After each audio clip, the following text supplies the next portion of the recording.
lahat ng ating minamahal na kapatid. Higit sa lahat ang classmate ko mula Congress hanggang Senado, Senador Manong Dante Marcoleta.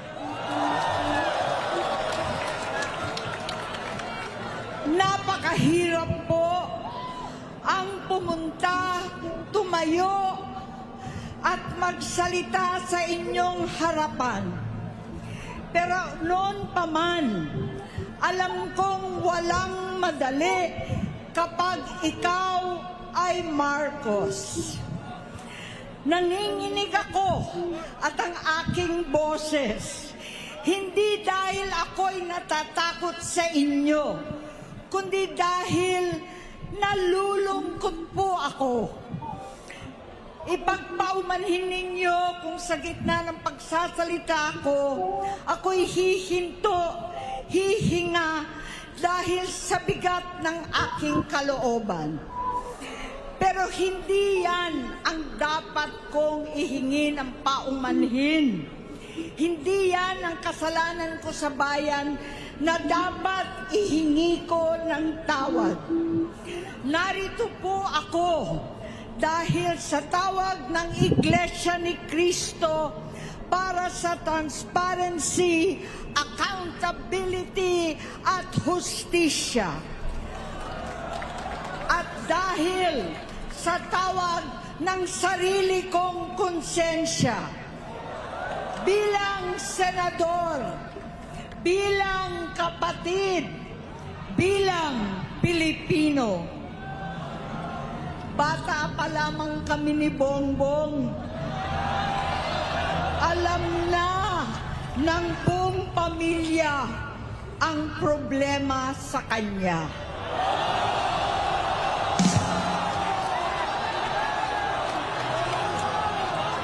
Sa totoo lang, mababasa naman ng lahat ang mga testimonya ng aking ama patungkol sa kanyang ugali at gawain. Noon, dahil may tatay pa kami, hindi ko pa siya responsibilidad. Noong tumatanda, ay mas naging nakakabahala. Batid ko na nagdadrag siya.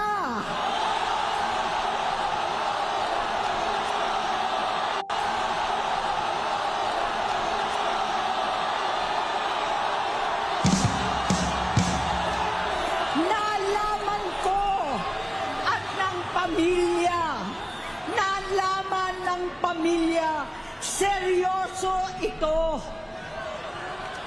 Minsan, kami ng Presidential Guard at Metro Gompa ang naglilinis tuwing nagpa-party po sila.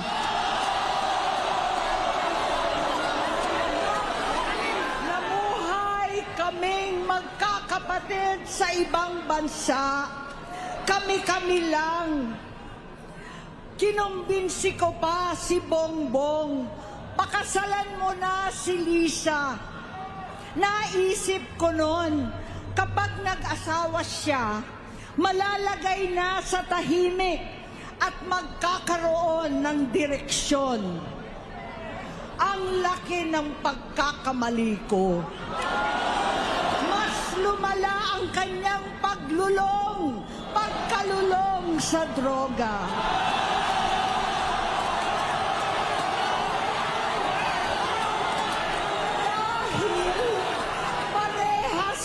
Silang mag-asawa.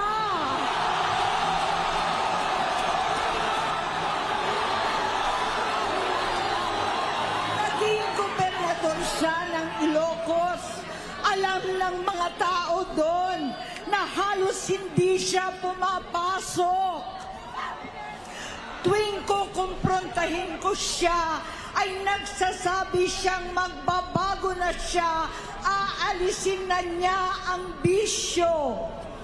Hanggang sa may nagsumbong na naman sa akin na sa paggising pa lang sa umaga, kasabay ng almusal, marijuana pala.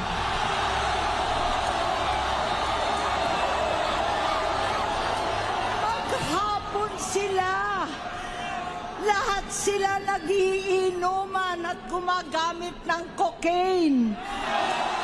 Kasama ng asawa at barkada. Tulad ng ama ko, kinastigo ko ang mga barkada niya. Ang nasirang si Bong Dasa, si Edvi Cruz, Inigo, Tony Boy, Sap Anton, alam po ninyo yan. Paano nagre-resign na sa takot ang mga pulis nila at staff dahil sa lumalalang bisyo. Inayos ko sila dahil gusto niyang ituwid ang buhay niya. Gusto niyang mag-vice-presidente. Hindi siya pinalad at lalong nagkaroon ng oras para sa bisyo. Simula noon, naging malabo sa amin ang lahat. Kaysa mag-away, bigla na lamang lumayo ang loob namin sa isa't isa.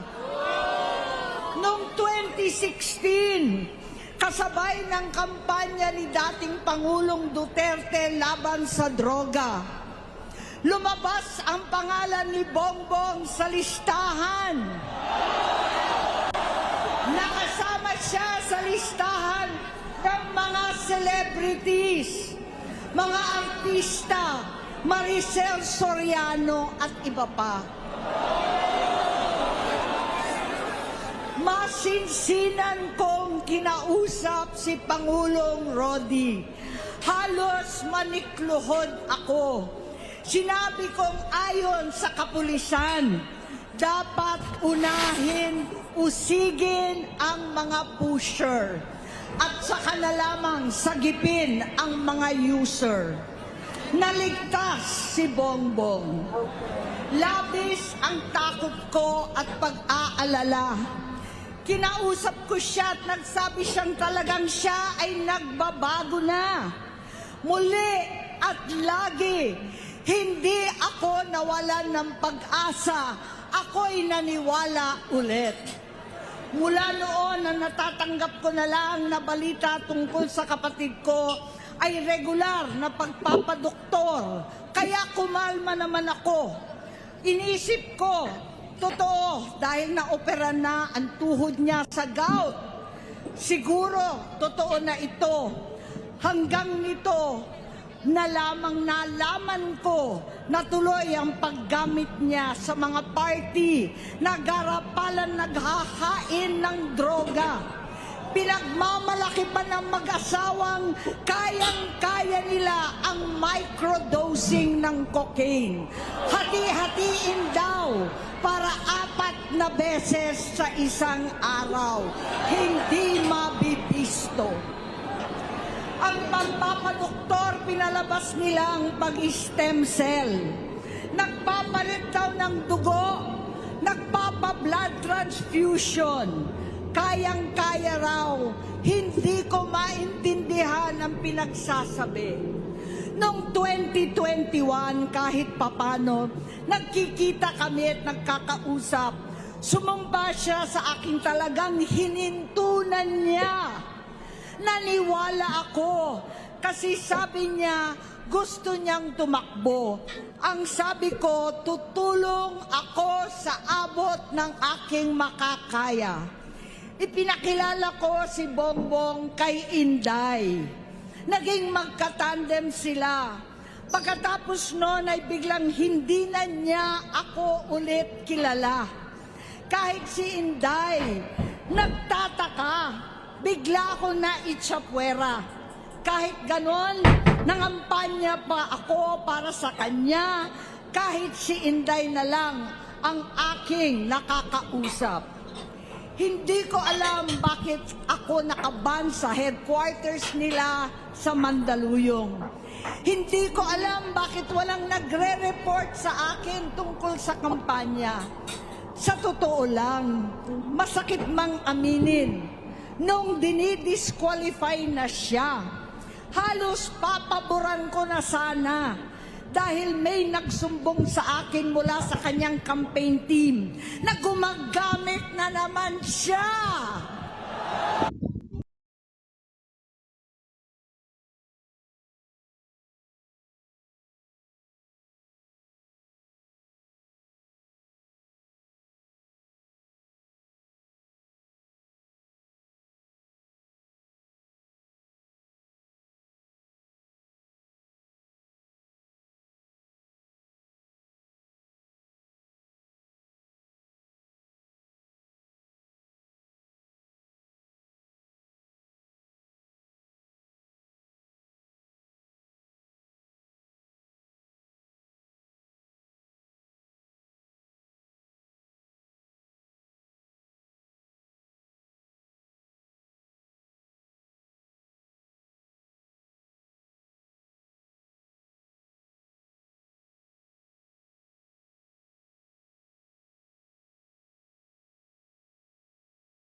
Halo-halo na ang aking nararamdaman, pero alam kong ito ang dulo at hangganan ng aking pagtitiis at pananahimik.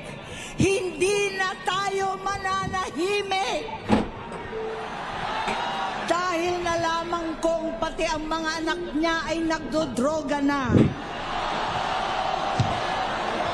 Kinasusuklaman ko pa ang pag-alok ng mag-inang si Sandro ng droga ang aking mga anak at iba pang mga kamag-anak. Yan ang hindi ko na mapapalampas. Sa loob ng halos 4 na dekada, wala akong ibang pinangarap kundi maipakita sa sambayanan na hindi kami masamang tao. Hindi masama ang pamilya Marcos. Gusto kong ibangon ang dangal ng aking ama. Sa pamamagitan na nagpagtatrabaho para sa bayan, sinikap kong maging mabuting gobernador, kinatawan, senador. Hindi ako halos nagpapahinga para makapag-iwan sana ng legasiya na kapag sinabing Marcos, nabawi na namin ang tingin sa nakaraan. Ngunit sa kagustuhan kong maging responsableng anak, matupad ang pangako ko sa aking ama, nabigo akong maging mabuting kapatid. Naging mahina ako kay Bongbong. Sa kapulisan at sundalo, sa lahat ng mga leader at tagapagpatupad ng batas, siya ang Pangulo natin ngayon. Sinabi ko kung anong kalagayan niya ngayon. Tulungan